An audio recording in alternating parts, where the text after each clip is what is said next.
Well, today we find ourselves back in Toronto. We are about to get on Danforth Street. We are kind of on the east end of Montreal, or sorry, not Montreal, Toronto. What in the world? This would be called Scarborough. So I'd never come down inside the bowels of Toronto. Usually it's always some industrial park close to the highway or something. But we're quite far off the highway right here.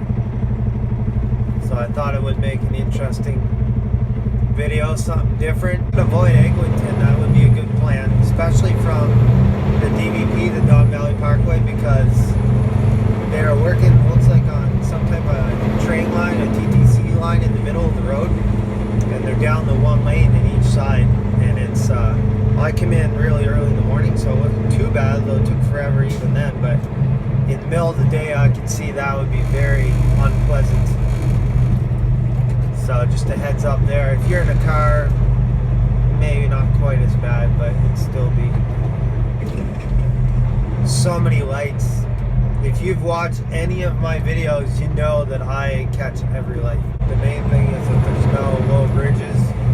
I asked another driver to make sure. I looked up Toronto's list of closed roads.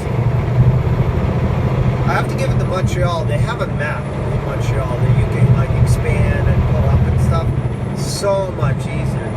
Toronto, what they have is a PDF file with 600 and some pages of why you can't go down certain streets. Not really the why actually, but when or what street from here to here and all that jazz. So you literally have to look up every street you think you're going to use. So like on the fly, this would not be useful. You got to do that when you're parked somewhere and you've got like a good place to park. You couldn't do that on the side of the road. It takes way too long. So eventually I found my roads, and Eglinton was as expected. It didn't say there was construction, but it did work. I came in all the way. But that's the thing, Toronto needs to make a map so it'd be easier to understand than looking for your road, right? Like if you're in a rush or in a hurry, let's say you get lost, or you take a wrong turn or something, or suddenly you're on a no truck route but you didn't know it before, but you can't pull over for long and look at something, right? A map is what you need, where you got maybe a minute or two to look at something without blocking traffic too bad. But that other one, a list, you're going to be sitting there for an hour going through that list. But anyways, that's my rant for the day. Wow, he totally blew a red light. Truck friendly road the whole way, so I'm told. Maybe I should have come in this way, but I didn't totally know. Means I saw one of their local drivers at the customer, I figured I'd ask. Us men are not usually known for asking questions, especially directions, but I'm not a typical guy. I mean, I will ask. I like asking questions. The more questions you ask, the more answers you probably will get. Sometimes you don't get answers, but I'm not a believer that all questions or many questions are stupid. Like, better to ask what you think is a stupid question than to not ask and then realize you should have asked. So this is a little bit better than what I assumed it would be. I thought it would be worse than this. So I'm pleasantly surprised this far. I don't know what other drivers do or think. I'm not really sure. I don't get to talk to many of them. But in a city, I'm always quite nervous about low bridges, no truck routes, like surprises basically. If I've been there before, not so bad. One city that's absolutely terrible for that is Chicago. If you've ever driven there, it is ridiculous because they have an elevated train line.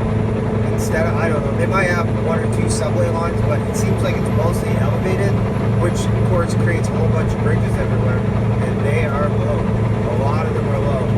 Been stuck before driving around trying to find my way out, blocked in by a bunch of low bridges. Not fun. So I'm a fan of actual subways that are under the ground so they create less bridges. So here we are on McCowan Street. Danforth basically molds into McCowan, become the same street sort of thing. We're going straight north. Should be good now by the looks of it. Should be good right to the highway. Want to get on the 401. At least we're going in the right direction. It's early in the morning. It's in the middle of rush hour right now.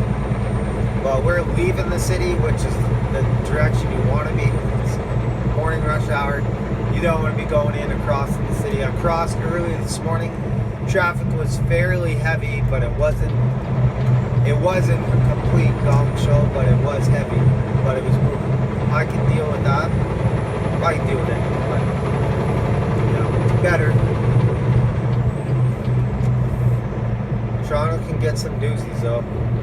Thank goodness there's no accidents or anything. A couple high rises here, so that would tell me we're probably pretty close to the 401.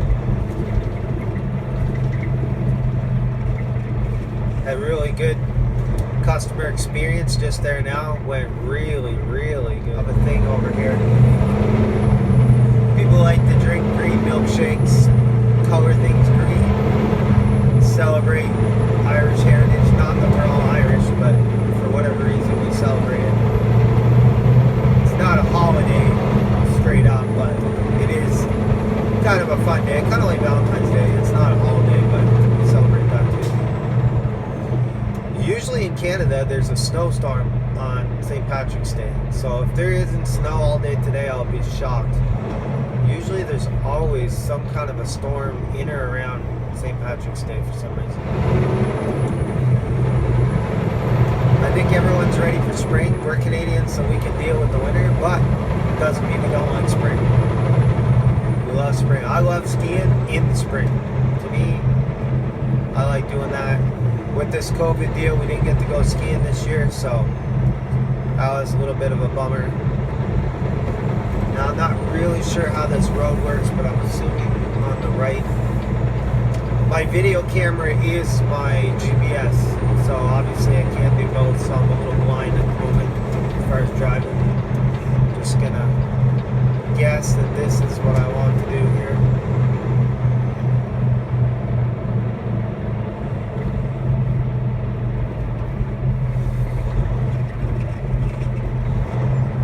Almost on the 401, we're getting there. There's less lights on McCowan, Danforth than there is on Eglinton. So honestly, knowing what I know now, I'm going to drive up the 401 to here, take this street south, rather than go down the DVP and take Eglinton. There's a lot, even once they finish that construction, there is a lot of lights on that street, a lot. Like every little crisscross street seems to have a light on it.